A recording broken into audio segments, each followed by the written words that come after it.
in the world is happening on Wall Street. Economic indicators. Who knows where this is going to end up? To understand the economy, you have to understand human nature. This podcast is powered by Acast. How are you doing there? It is David. We are into week 7 now of the lockdown. I hope you're doing all right. I hope you're thriving. Some may be thriving. I hope you're surviving if it's been difficult for you. Again, you know the drill. We're trying to make economics comprehensible, legible, relevant to all of our lives. And it is getting weirder and weirder by the week. I'm, as always, joined down the tube by my old mate, Mr. John Davis. What is the crack, my man? How are you, Mac? How was your week? It's been grand. It's been grand. I am beavering away on a new big project that I hope to have done 2023, 24 at this stage. Right. There was a sort of a deadline in June, but that's Well, gone. you must tell us about that. Exactly. No, I'll tell you all about it. But I'm in good form, yeah. What about yourself? Oh, well, you know, it was another week in lockdown, but actually it was quite a good week and a bad week. I had no internet for half the week. Yeah, what was the story there? Oh, Virgin Media. But anyway, it's all sorted now. So you can imagine if this was 15 years ago and there was no internet, what the hell would people do during lockdown?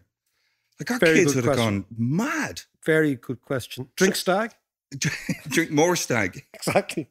Go on. Why was it a good week for you? Well, I got my dishwasher fixed, which is, believe me, was a huge thing. First world problem, but a huge thing. On the issues of dishwashers, if you do want to read about why the dishwasher and the washing machine was a far more significant development for society and humankind than even the internet, maybe, have a look at Ha-Joon Chang, Korean economist's fantastic book, The 24 Things They Don't Tell You About Capitalism. Oh, yes. It's a great read. That is a good book. Go for it anyway. So you're this harmony. Yeah. Absolutely. But I have this big box of cassettes with all these rough mixes and session tapes and outtakes and all that kind of stuff from the recording days. And I've no cassette tape. I haven't had a cassette tape in ages.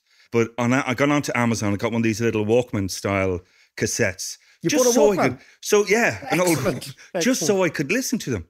And I wanted to kind of digitize them as well. So I started going through all these old stuff, like, you know, from bands that I'd worked on, you know, whether it's Something Happens or Aslan stuff or Hot Ass Flowers, and then demos that I had done, like with bands like Brat. These are all kind of mid-late 80s and stuff. Big hair, very big hair. Good. The interesting thing was, when I started listening to it, I was brought straight back to those sessions and the atmosphere and the excitement and all that. Music is an amazing way of doing that. But that was a really exciting time in your life. I remember John had this really funky existence here in Dublin and in London, hanging out with bands. And I was an economist in the central bank. The most boring job. Oh, how times have changed. Go on anyway. But there was one cassette I came across which made me burst out laughing and also cringe at the same time.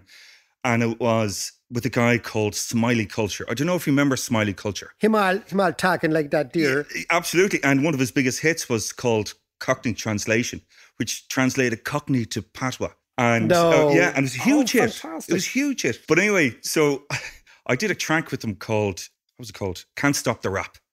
And I was fresh off the boat, still green, wet behind the ears, hadn't acclimatized myself yet. But I was booked for this gig. I wasn't sure who Smiley Culture was anyway. So I was sitting in the studio, Red Bus Studios, waiting for people to turn up. And in comes Smiley Culture with a big puff of smoke and a foot-long joint in his hand. And the Camberwell carrot. The Camberwell carrot. And we're chatting away and stuff. And he hands me over this big 2-inch multi-track tapes. And he goes, yeah, man, set this up. And, you know, he's going to head off for a few hours. I set up the mix. So laced up the tape, started opening the faders. And it was all this hip-hop sounds. Now, you got to remember, I had just come from Dublin, where I just finished 2 months on an Aslan album and a month on a Cactus World News album. There ain't no hip-hop there, man. No, so I didn't really understand it. So this is my first encounter in a studio. And I was kind of lifted. Did you get it? Not immediately. And then I kind of sat back and kind of went, right, okay, I'll just do my stuff. So I started mixing away and putting lovely reverbs and whooshes and delays and all the rest. And a couple of hours later, another big puff of smoke and Smiley's back. And he sits in the back and he goes, yeah, man, play the track, you know. So I hit play, and I'm sitting back kind of a little bit chuffed with myself. Loving your work. I thought, I've really got this down. I've got the groove going. And song finishes, and he nodding away, and he goes, yeah, man. Sounds real like professional, you know. But it don't sound like it came from the street, you know. That was your That thing. was it. And I go, what does that mean? And he just pump up the bass. And he goes along, and it was a horrendous mix. Now, we did release it. We didn't release my mix. But it was just so funny, you know, with him smoking the big foot-long joint. I was half-baked anyway. But then last night, I decided, where is he now? And I wanted to find out. And I heard that he died, but I wanted to make sure. So I discovered that after the 90s, he went into diamond mining. Where? In West Africa? In West Africa, Uganda. Probably Sierra Leone. That's where all the diamond mines are. Liberia, Sierra Leone. And that's, all the child soldiers and all that stuff you see about Sierra Leone. And the blood diamonds. And Liberia, yeah. Very, very dodgy.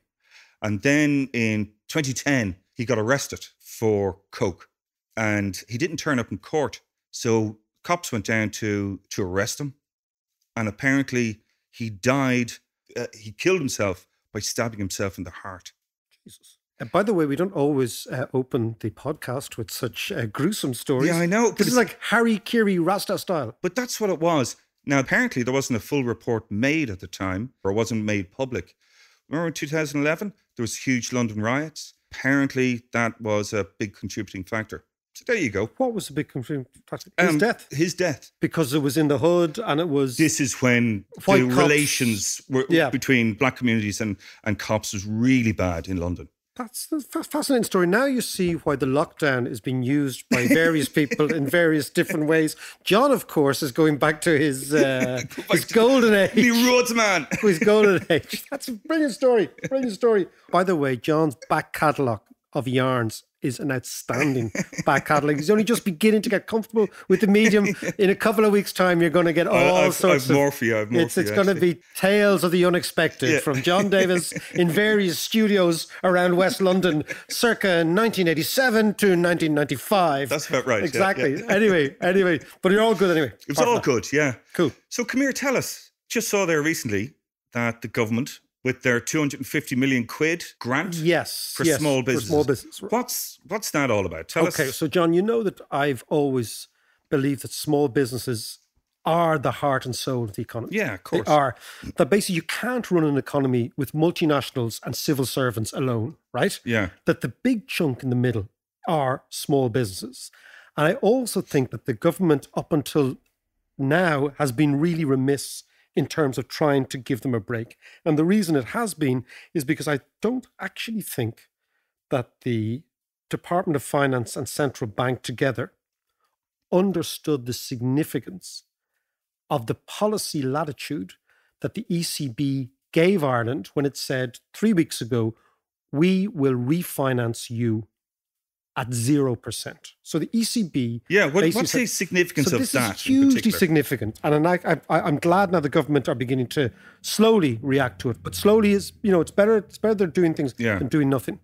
So the ECB, and this is crucial to understand, because basically this is the power of money. And the power of money in a pandemic is overwhelming if used in the right way. So the ECB said, we are going to make 750 billion euros available to Eurozone member states, okay, to do what you want. And we're going to charge you an interest rate of less than zero, of minus 7.5%. Now, what that meant was three things, Jonathan. One is you can borrow as much as you need right now, okay, at no cost. Yeah. That's the first thing, right? Now, obviously, your borrowing level goes up because you issue a debt, right? You issue a bond, but it's at no cost, right? So number one, so it's free money. Number two, and this is the crucial thing, it means you can refinance the entire economy. So for example, if all mortgages and all loans were at 3, 4, 5%, they can all now be refinanced at 0%. Right. But they haven't done that yet. But this is what it actually means intellectually. Yeah. This is the permission it's given, right? So what you can actually do then is you can refinance everything, all mortgages at zero. So basically any company or any individual in Ireland who has at the moment significant mortgage repayments and our repayments on machinery and our repayments on premises, they can all technically now drop to zero and nobody will go bust. I'll explain that in a minute. Right. And finally, it means that the government could issue an IOU, this perpetual bond I talk about, right? Get it financed at 0% and drop money into either companies or people's back pockets to stimulate demand. This is the helicopter money. Right. So this is intellectually what the ECB has done. I just don't think our fellas are clever enough to understand that. Well, I'm not sure if I understand it perfectly either, but so what is the difference between tax cut and helicopter money then? So basically, you know, in economics, there's these two ideas. There's a fiscal policy, which is tax and spending, and monetary policy, which is interest rates and the amount of money. Yeah. Now, conceptually in economics, they are two separate things. But actually, when interest rates go to zero, they merge into exactly the same thing. So fiscal policy is monetary policy and monetary policy is fiscal policy. So what by that I mean, if the government wants to raise 100 million when interest rates are zero, they just issue an IOU of 100 million. Okay. They bring that to the central bank and the central bank just prints the money. So basically there's no distinction between the two because interest rates have fallen to zero. So the price of money is zero. So conceptually what's interesting is people don't seem to understand that if you get 1,000 quid in your back pocket as helicopter money, it's exactly the same as a tax cut. So basically, if you get a tax cut tomorrow, that money comes to you. That's new money that you didn't have yesterday. It comes to you, you say, oh my God, I feel richer. It's exactly the same as helicopter money. It's a tax cut. But the problem is that because we've been used to tax cuts, we've become inured to the idea. We actually accept them, right? But because helicopter money seems unusual, we think, oh, there must be a catch here. It's exactly the same. So much of our, you notice this in a lot of ways of life, a lot of parts of life, John, is much of our resistance as humans to new ideas is more conceptual than rational. So we're not used to the concept. Right. So therefore we think it mustn't work. So if somebody says tax cut or gift me money, you say, well, you can't have money as a gift, but you can. It's exactly the same thing. So for example, the zero interest rates gives us that latitude. Now, the reason all this is important is because small businesses are going out of business. Yeah. And small businesses in Ireland employ half the population. That's the key, right? Right. So every single job that is in a small business is in jeopardy. And the problem is when small businesses go out of business in a pandemic or any sort of shock, they don't reopen. Yeah. So that I've always thought of a business is like almost like an organism. A business is like you've got the investor maybe who might not necessarily be the owner. Then you've got the manager. Then you've got the staff. Then you've got other employees. Then you've got the customers. Then you've got all the suppliers. So what you're talking about is an ecosystem. When that closes down for want of money, because the business has been shut, what you find is that doesn't reopen. So that's gone. So in this context then, just explain to me what the main difference then between a small business, a micro business, and a bigger business. Yeah, okay.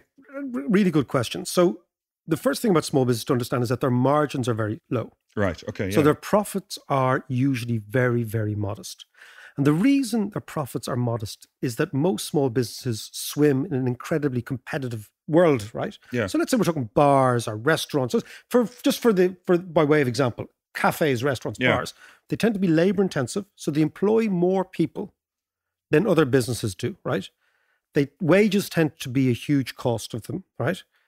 They also tend to have very small margins, right? Yeah. And the reason they have small margins is because their access to capital is limited. So if you have small margins, right, if your profit margins are low and you go to a bank and say, I would like a big loan, well, the bank say, well, actually, no, mate, sorry, you can't have it because your profits are low. Right. So the reason you would want a loan is that if a small business wants to become a big business, what it has to do is it has to grow very quickly. But it's very difficult to grow very quickly if you're in a competitive market. So in a way, small businesses are kept small by other small businesses. Sure, yeah. Right? Yeah, if you figure that, okay. right, look at that. So a business that has high margins is usually a business that has a unique product or like a patent and is trending towards monopoly, right? It's becoming the dominant player, right? Now, the reason it's becoming the dominant player is it has either usually a unique product or lots of capital.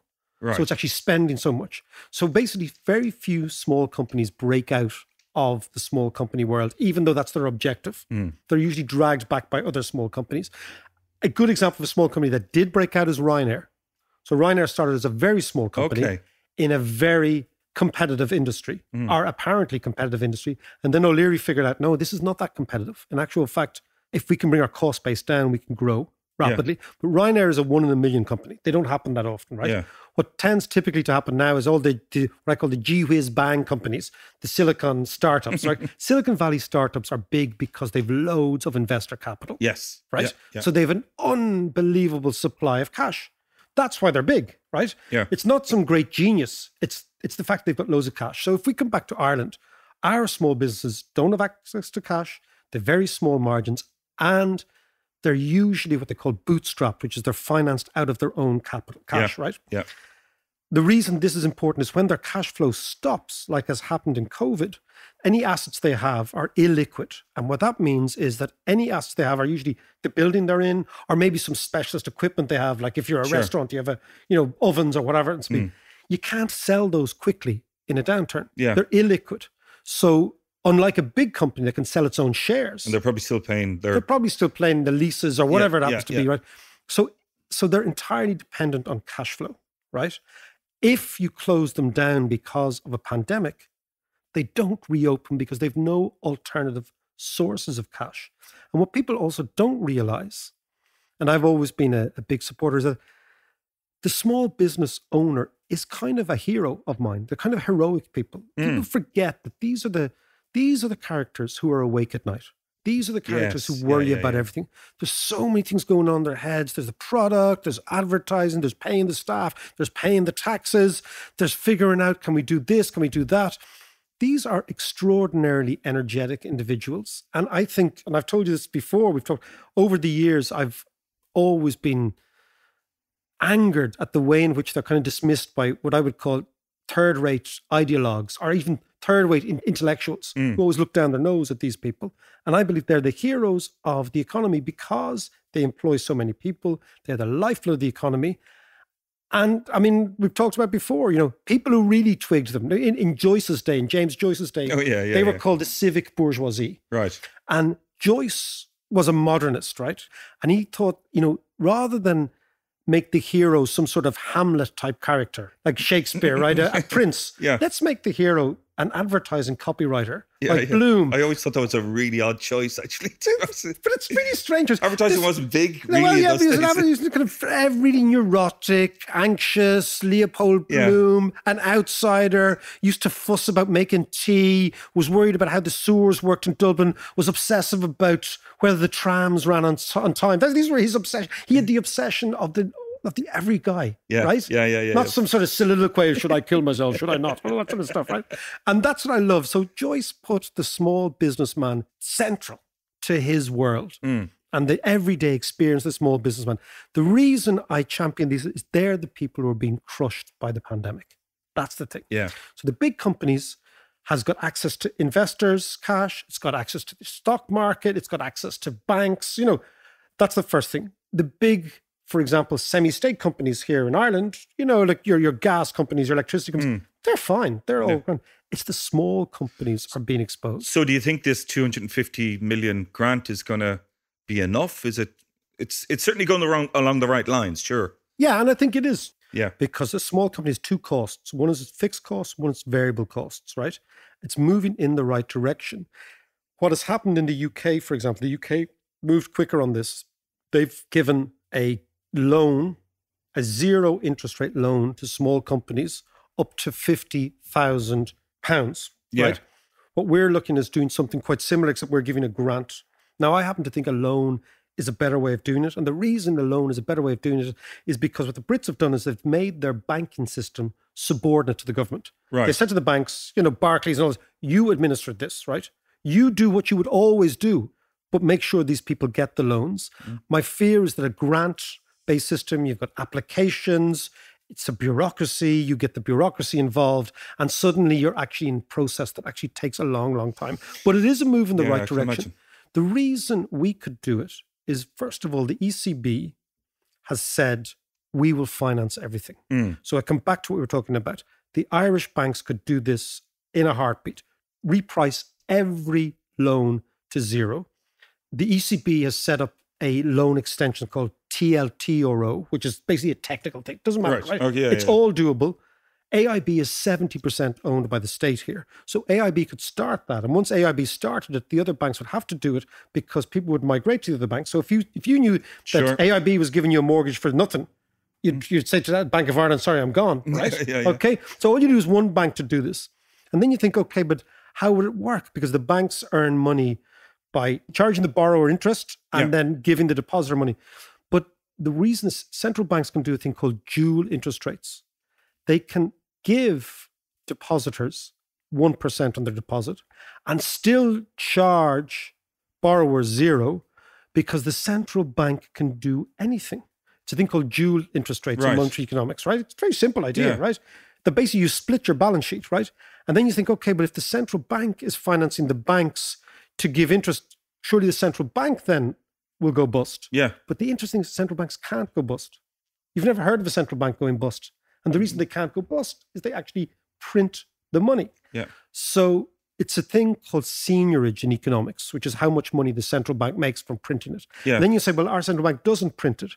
But it doesn't print it, but the ECB has actually said we're going to backstop everything at 0. So the only difference between when I was a central banker and now is that the lender of last resort is the European Central Bank. Right. So what you can see is this way. The European Central Bank says we will backstop everything.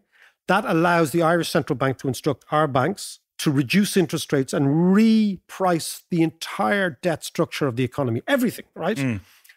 If the banks say we're going to go out of business for doing this, the central bank say, don't worry, we're going to give you one rate of interest for your depositors so they can stay happy. And we're going to give another rate of interest for your borrowers so they can be happy. And we're going to wear the spread in the middle. We're going to take the fall. And you say, but don't central banks go bust? No, they don't, because the ECB is standing behind them and saying, we'll give you everything at 0. So you can see there is a pathway, John, to saving the small business community. If we save the small business sector of the economy, we save the economy, we save the jobs, and there is an economy left when this pandemic disappears to reignite. And that's the prize. Yeah, it's to be a fly on the wall in the central bank at the minute. Okay, so earlier in the week, we did a shout out about small businesses and what we can do to I just think, John, boost. I think, look, John, we're in a very privileged position, and I'd like to say thank you to our listeners, to you who's listening. Here. You've made the podcast incredibly successful. We'd no idea it was going to be this successful. We're now on about 120, maybe 130,000 downloads a week, always either number 1 or 2 in the charts. And so, John, that means that we have the same circulation as a significant Sunday newspaper. Yeah. And I was thinking, why don't we give some free ads to people? Why don't we tell the world about some businesses? Well, if this isn't the time to do that, you know. Yeah. So, yeah, absolutely. So if you're a small company, we have so many listeners. Lots of those listeners will be consumers. They might be suppliers. So the idea is in the spirit of Schumpeter. Remember our idea was... Absolutely, yeah. Joseph Schumpeter, the great economist, his whole idea was this thing called creative destruction. That the economy can be explained, the growth in the economy can be explained by new businesses replacing old businesses, adapting to changed environment, and almost like evolutionary economics, that basically the environment changes, the new business changes. And if anything signals a change in the environment, it's the COVID close down, the lockdown. So what we're doing every week is we'll shout out on Twitter, on Facebook, is to find companies that have said in the face of this, look, fuck it, I'm not going out of business here. I'm going to change and I'm going to try and grow. So it's to champion those companies, to give them advertising, to tell their story, to allow our listeners see that there's companies out there and to generate business for them. And if we can do that, we'll have done a great job. Absolutely. Pivot is the hip term. Oh no, we can't be using that shite. So we're going to call this section the Schumpeter Slot. The Schumpeter Slot. Yeah, whatever. Listen, our first guy is a fella called Doug Ledden. I talked to him earlier on. Doug, how are you? How are you getting on, David? I'm great. Tell me about stuffyouneed.ie. Stuff You Need started off, the initial plan was to start off as an online grocery business. I had a bar called Ohana on Harcourt Street, and my business partner had a restaurant on Georgia Street in Tallaght called Winget. And we knew on the 12th of March when Leo made an announcement that things were going to get very different very quickly. I had to shut shop straight away, and Sebastian and his team knew that they were going to be limited to what they could do. So we had to look at Wuhan and in Italy and realised that there was going to be a huge demand to online shopping and home deliveries. So we decided to build a kind of stuff you needed, the bare essentials at the very start, maybe 50 SKUs, and ensure that we could offer delivery within 48 hours. So that's what it started off as. And tell us, so you're partnering with all sorts of other Irish small businesses, I presume, to try and get their stuff to market as well? Yeah, so after we launched it and we tested the waters with the 50 products and we knew we could deliver it, we obviously had our warehouse rented in Dunleary, and we reached out to other restaurants and local suppliers. So the likes of Bretzel Bakery, who we're big fans of. So we're really supportive. We teamed up with Platform Pizza and Box Burger, and we've teamed up now with Smoke and Bones, and we've a list of about 10 more restaurants coming on board. The idea was to kind of be a little bit more disruptive. What could we do differently than one of the big multiples?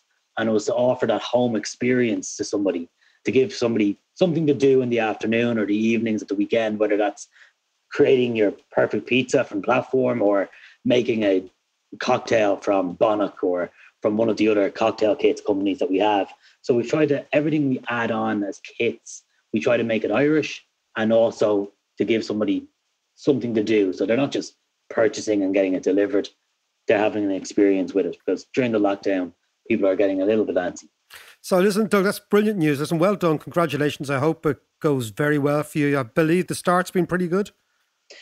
Yeah, it's been really, really good. We've done 3,000 deliveries to date, and we launched on the 20th of March. So just over 6 weeks. So it's climbing each week on week. We can see that in the trends in Ireland with online growth up 11%, albeit grocery sales themselves are up 43%. So it's a little bit skewed.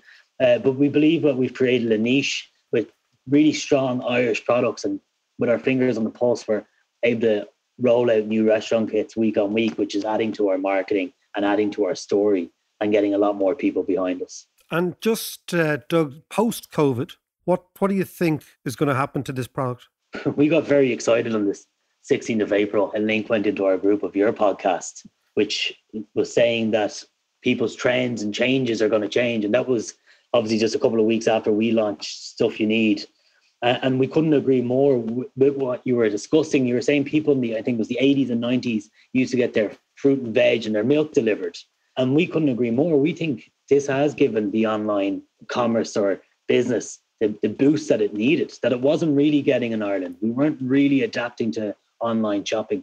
And now I think people are seeing the convenience of it. And if we can start onboarding and supporting local businesses over the course of the next couple of months and roll out nationwide, I don't see why this can't be a brand new business for us to keep going forevermore. Okay, so Doug, it's stuffyouneed.ie. That's the site. Yeah. And you're open 24/7. 24/7, 48-hour guaranteed delivery. Brilliant stuff. Listen, well done, Doug. Talk to you soon. Thank you care, so man. much. Bye. So that was Doug Ledden from stuffyouneed.ie. Check it out. He's done a great pivot. You and your bleeding pivots. When did that word come into the language? Oh, I don't know. It's tech world stuff. Yeah, I know. Let's take a deep dive and unpack all that kind of stuff. Oh man. Okay, if you ever come up with that sort of shite on this thing, we're out of here. We call it a day. Let's plow on. So, okay, we kind of looked at Ireland and Europe and all the rest, and the way the Brits are dealing with their grants and loans and helicopter money. In America, they're also doing a helicopter money thing, but it seems much, much lower. How is that working out, do you think? It's interesting. I mean, in America, well, actually, let's stand back, right? And think about the impact of pandemics, right?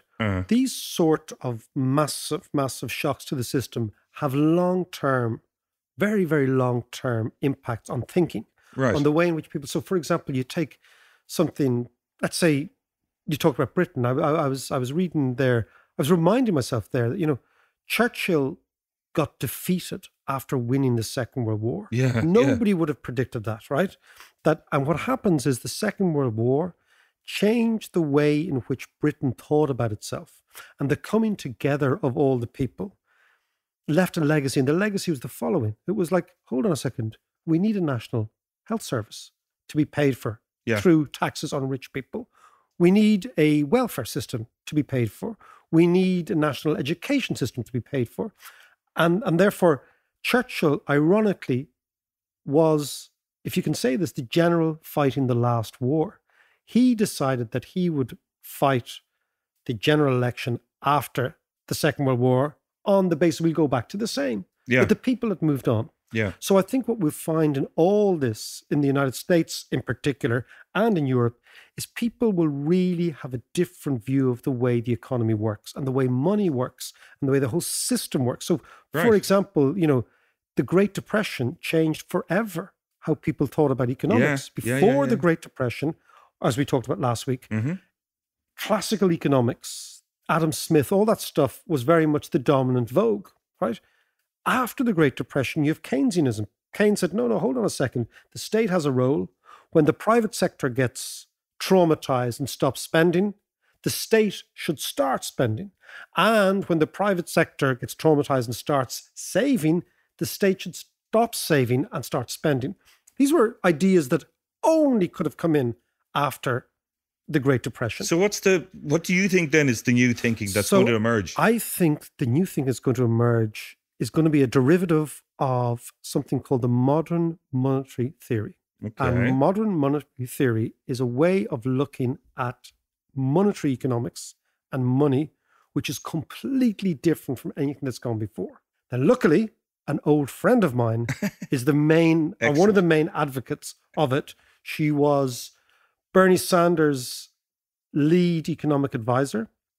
And there's a lot of talk now in the background that Bernie and Biden have a sort of a truce. So the price for Bernie's backing out, obviously the objective is to beat Trump. But the price is that, Bernie has all these people they call progressives in the States. And Biden is more or less the old style Democrat. And what happens in the left is if they don't have an alliance, they end up eating themselves. Yeah, this is always the left way I've spoken before. So what I'm hearing, it's what I'm reading, is that basically there was a deal done between the Bernie side of the Democrats, which is the more progressive side, the more left-wing side, and the Biden side, which is the more traditional center-left. And their idea is Trump's ratings in the polls are falling and Trump's beginning to panic and his people are beginning to panic. So the reason you haven't seen much of Biden is because their idea is just let him hang himself. I'm not sure if that's the best approach to take. And the reason why I say that is because what has become very clear in the last month or 2 months with Trump's leadership is that there's no leadership. It's confused thinking and all this. And what America needs in general is leadership. And this is Biden's opportunity to not interfere as such and be criticizing Trump all the time, but to stand up as a figure who is solid and is the leader in waiting. Yeah, almost kind of Obama-esque, to be the one who transcends the divide. Yeah, I suppose you're right. But I mean, look, the problem with American politics is that it's a dogfight. Yeah. And there is no leader. And the showing leadership and showing maturity and showing all these characteristics that we would love to see in leaders don't seem to energize either base in any way. So what you get is petulance and you get rancor and you get short-term thinking. But my sense is that the Democrats are trying to put together this melange of the left. Yeah. And one of the big ideas is the idea that Stephanie and other economists have come up with, this called MMT. And it's really quite fascinating. It's not as radical as it sounds. And the great thing about Stephanie is I caught up with her last week and this is what she had to say. Stephanie, how are you? I'm all right. How are you, David? I'm great. Explain MMT to me. And what is it? And what is the opportunity that you see in the future for it? Sure. Well, I mean, this is an endeavor that began some 24, 25 years ago, something like that, with a sort of small group of economists producing, papers and thinking about a variety of questions, including the nature and origin of money, the modern monetary system, the system that we have today, how it's different from the system that was in place, let's say, pre-1971. So before 1971, the international monetary system was essentially built around a gold standard. Okay, the US dollar sat at the center. This was a monetary arrangement that was hammered out at a meeting in Bretton Woods, New Hampshire in 1944, where a number of countries came together and agreed to fix the value of their currencies to the US dollar. And the United States, for its part, pledged to convert the US dollar into gold at a fixed price. So we had effectively a gold standard in place from 1944 until 1971. And then something important happened. And the international monetary system changed in a very important fundamental way. And it's in some ways as if we've just failed to recognize the significance of that shift and to appreciate the policy space that is now available to many countries because they no longer tether their currencies to another country's currency or to gold. We're not on a gold standard. And so we have today, for a number of countries, what we call a floating currency, floating exchange rate, and a fiat currency. And that gives policymakers additional policy space to run their macroeconomic policy, fiscal and monetary, in ways that allow them to achieve the domestic goals of full employment and modest, or you could say, price stability. So that's essentially what the project is about. It's about understanding the monetary system that's in place today and the capacities that it affords governments when they have what we call a sovereign currency. Okay, explain to me now, for example, if in Ireland, okay, or let's say in the United States, you wanted to build a new metro system or a new hospital system post-COVID, what is the difference between financing it via MMT and financing it the way we're doing at the moment? Okay, here's, I think, a really good question and an important point that I think too often people get confused and they think that MMT is saying something that it isn't saying. So let me try to correct that because, I was trained as an economist. I went all the way through graduate school and I was taught that governments have choices to make when it comes to financing their expenditures. That one way to finance government spending is to raise taxes, to come up with the money by, putting up a tax, collecting revenue, and the government can finance its spending that way. Alternatively, the government could borrow funds. So if it wants to spend 100, but it's only going to collect 90 in tax, then I was taught that there's a shortfall and the government has to make up for the difference somehow, and that it does that by borrowing. So selling bonds is another way to finance government spending. The third way that I was taught is that governments can do this really wild thing, which is called just printing the money. Don't tax, don't borrow, just print the money and finance the spending that way. Now, MMT, because we're in a sense kind of obsessed with monetary operations, we get into the weeds and we explain how government finance actually works. And so we reject this menu of choices kind of narrative. And we say there is only one way to pay.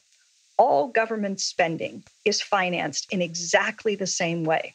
For a currency issuing government like the US, like the UK, the government spends by giving instructions to its bank, its fiscal agent. In the US, the Federal Reserve. The government spends by instructing its bank to change the numbers in someone's bank account. So there's a seller somewhere, the government is making a payment. The Fed carries out payments on behalf of Treasury by changing the numbers upward in someone's bank account. There's no other way to do it.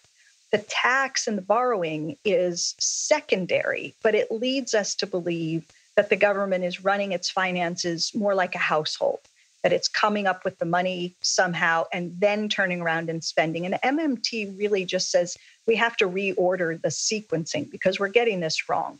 The spending comes first, and the tax and the borrow piece are secondary operations. So if you want to build a field hospital or new public infrastructure, there's only one way to do it. There's only one way to finance it, and that is through new money creation.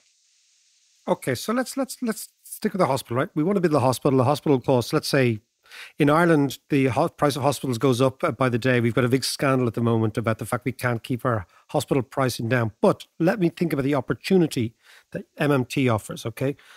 Let's say you say the hospital costs $100 million to build. MMT says, credit the people who are building the hospital, let's say the health service, with the 100 million, let them go and spend that.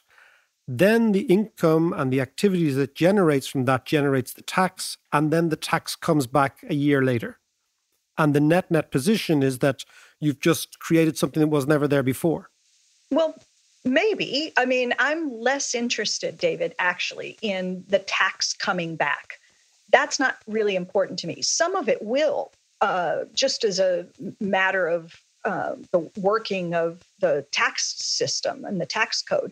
Some of that spending will end up producing income to someone, and that income will be subject to income tax, VAT, whatever the case may be. So some of that will be taxed away, but I'm not interested in it, quote unquote, returning to the government or offsetting that spending. What I'm interested in is whether that hospital can be built with government financing the spending in a way that avoids inflationary pressure. So when we say, let's think about, putting up a hospital, and the government is going to credit the bank accounts of the people who are going to build it and the building materials and all that kind of stuff, and it's going to spend a lot of money. The question would be for me, can the Irish economy handle all of that spending? Do they have the construction workers? Do you have the machines?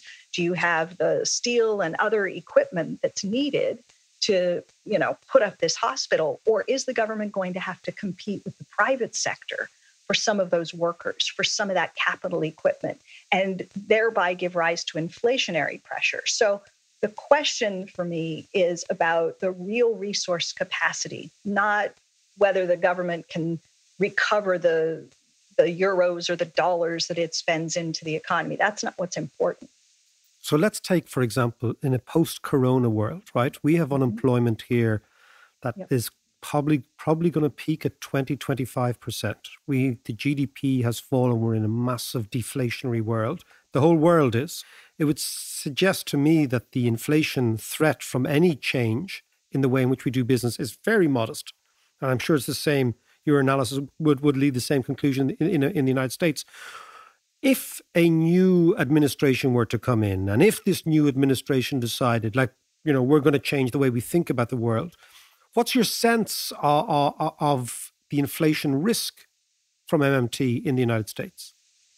It's such a good question. And I do tend to think about it the way that you're thinking about it, which is to say that I am more inclined to anticipate a deflationary environment in the midst of 25-30% unemployment, which is what we're looking at here. We could easily see the unemployment rate go above 30%. So levels that exceed those that we experienced during the Great Depression. The tricky piece of it really is the supply side, the capacity. So if we allow, we've got meatpacking plants, we've got food production facilities that are shutting down here because of the virus. And as long as we don't lose productive capacity, then I think we're very safe when it comes to increasing government spending, supporting incomes without worrying about the inflation risk. The only kind of variable at play would be if we do something destructive on the supply side. I mean, that's what happened in Weimar Germany, right? The hyperinflationary pressures there and in Zimbabwe, they were supply side shocks. It was in Zimbabwe, for example, what happened is that Mugabe came to power, wanted to reward the freedom fighters, redistributed land away from white farmers who'd been farming the land, and distributed to Blacks who initially did not have experience farming the land. And you had massive food shortages and prices just spiraled out of control. So if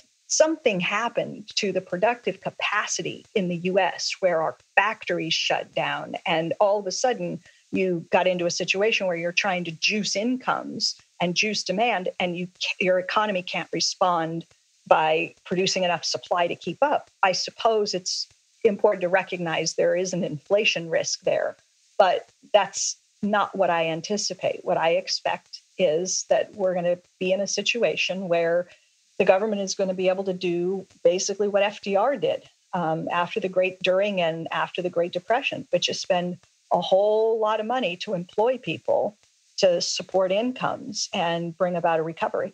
I find this fascinating because FDR was the man who actually, what you're basically saying is, FDR came in, he said, you see this gold standard? This is not the way in which the world works. And we're going to abandon this gold standard. We're taking America off the gold standard. We're going to print dollars. We're going to finance the economy. And we are going to reimagine the possibilities of economics. That's really, in effect, what you're doing. Yeah. And, what he did was, you're right. He took the U.S. off the gold standard and spent a whole lot of money. But I wouldn't say he printed a bunch of money because remember, they were still selling bonds during that period. And the central bank was managing the exchange rate so that the interest rate on T-bills was not allowed to go above 0.3 of a percentage point. And the rate on the 10-year Treasury was held by the Fed at 2.5%. So it looks a whole lot more like what the Fed is doing today in terms of managing interest rates down as fiscal policy expands substantially. So yes, I would say it looks very, very much like the policy response in some ways looks like what we did to fight the Great Depression. It's just that we're nowhere close to having an adequate policy response in terms of the magnitude of what we're facing. If what Congress had done so far and was continuing to do was all that effective, then we wouldn't be staring down unemployment rates of 30% or higher. I think that it's far too little at this point. And what worries me, frankly, the most is that you're hearing some indications from the Republicans that they basically think that they've done all that needs to be done and they can step away. And I think that's going to have disastrous consequences. Stephanie, listen, great to talk to you. And listen, stay safe and we'll talk to you soon. Okay, David, take care of yourself. Cheers. Bye. I hope she comes to Kilconomics. Well, I hope Kilconomics is on this year. But yeah, so do I, John. So look, who knows? But it's interesting. Let me just get it absolutely clear. So she's essentially saying you spend before you tax, which is quite radical, right? What she's saying is that basically tax comes after spending. Right. That you spend money first because that's what the government can do in the United States with the Federal Reserve as its bank. Yeah. And then you tax after that. And you don't really worry about it. Right. And it is radical, but it's also very interesting. And I'm moving, I'd be persuaded by that. I'd be persuaded by the fact that if, this is the most critical thing, if this pandemic leads to a depression, everything that we thought about economics before goes out the window and you start again. And maybe, just maybe, Stephanie is in the zone and that MMT thinking is in the zone. But what it all comes down to, John, is this is a perennial, historical, millennial, not JM's mates, I'm talking thousands of years, battle that has been there from the time of Nero. Who controls money? That's what it's all about. Who controls the money? Who issues the money? Is it the state? Is it the central bank? Do you tie it to gold? Do you tie it to silver? Who basically controls money? And so, for example, Nero was the great debaser. He was always debasing currency, as was Henry VIII, right? Right. So it's a historical battle, John. Who controls money and why?